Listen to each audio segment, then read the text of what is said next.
राधे राधे। महाराज जी, आप कह रहे हैं कि आपकी बचपन में किसी से दोस्ती हो गई थी, फिर 7-8 साल बहुत गलत आचरण हुए और फिर कहते हैं कि अरे अब डिप्रेशन में चले गए, फिर आत्महत्या भी करने पर आपका सत्संग सुना तो मन में बहुत वो आया, फिर बहुत सारी गलतियां जो हुई, अब इतना ज्यादा डिप्रेशन में चले गई हूँ कि हर समय लगता है कि अपने आप को भी मतलब माफ नहीं कर पा रही, ऐसी नहीं, गलतियां हो कुछ गई। नहीं। आप देखो, उसको अगर कैसे हमारी बात तुम्हारी समझ में आवे, सबकी समझ में आवे, तो निश्चिंत हो जाओगे। देखो, भूल सबसे होती है। बड़ी से बड़ी भूल को मिटाने के लिए अभी हमारे पास अवसर है। अगर हम आत्महत्या कर लेते हैं तो अवसर खत्म हो जाता है, और ये आखिरी इतनी बड़ी भूल होगी कि इसको मिटाने के लिए मुझे करोड़ों जन्म लग सकते हैं करने में। ये बहुत बड़ी भूल होगी। तो हमको पहली बात तो आत्महत्या करने का विचार ही नहीं आना चाहिए, क्योंकि ये इतनी बड़ी भूल है कि इससे बड़ी कोई भूल है नहीं, इससे बड़ा कोई पाप नहीं है। अच्छा, जितने पाप हो हम मिटा सकते हैं। मान लो 10 साल बेविचार करते रहे, हम अभी सुधारते हैं और नाम जब डट के करते हैं, सब भस्म हो जाएगा। रोना धोना क्या, समझो गलती किससे नहीं हो जाती।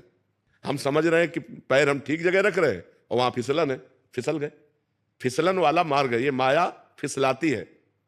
फिसल गए, गलती हो गई, कोई बात नहीं, खड़े हो, आप संभाल करके चलो, अब गलती ना होने पावे।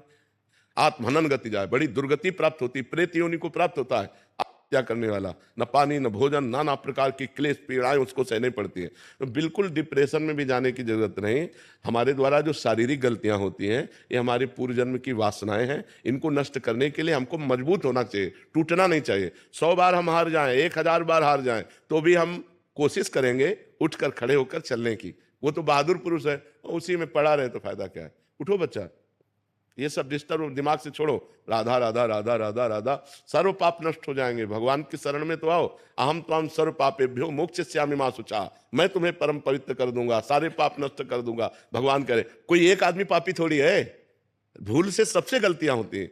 हमें लगता है इसमें सुख है, इसमें सुख है, और जब हम वो क्रिया करते हैं धर्म विरुद्ध होती है तो पाप हो जाता है। उसी को तो पाप कहते हैं जो धर्म विरुद्ध है। तो सबसे गलतियां हो जाती है, पर सबको सुधार के लिए हमें आगे बढ़ना चाहिए। उन्हीं गलतियों में हम सड़े, उन्हीं गलतियों में मरे हम, ये बात नहीं। ये मनुष्य जीवन का लाभ नहीं। हमसे हो गई, हम कह रहे 10 वर्ष निकल गए गलती में, लेकिन अब हमारी 10 श्वासें बची हैं। हम 10 श्वासें ठीक कर ले तो हम ठीक कर लेंगे।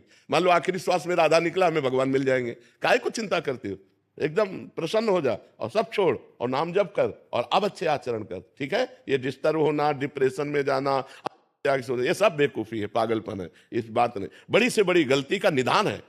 हम उपवास करेंगे, हम व्रत करेंगे, हम तीर्थ याटन करेंगे, हम नाम जप करेंगे, हम सत्संग सुनेंगे, अपने पापों को नष्ट करेंगे। अगर हम शरीर छोड़ दिया तब तो दुर्गति प्राप्त हो जाएगी। अभी हमारे पास चांस है अपनी गलती को सुधारने का। हम गलती सुधारने के लिए प्रयास करें, ना कि और बड़ी भारी गलती कर दें करके। ये तो बहुत बड़ी भारी गलती हो जाएगी। करने में कोई 5 स्टार होटल रखा है क्या? नहीं, दुर्गति हो जाएगी। इसलिए कभी ऐसी गलती किसी को किसी भी परिस्थिति में नहीं करना चाहिए। किसी भी परिस्थिति में, हर परिस्थिति का कोई ना कोई रास्ता होता है। आपको नहीं समझ में आ रहा है तो संत जनों से मिलो, बड़े जनों से मिलो, वो आपको रास्ता बताएंगे कि आप ये उपाय कर लो, आप ये उपाय कर लो। तो आप ऐसे गलत आचरण की बात मत सोचो। जो गलती हो गई, राधे श्याम, आगे बढ़ो, राधा राधा जपो।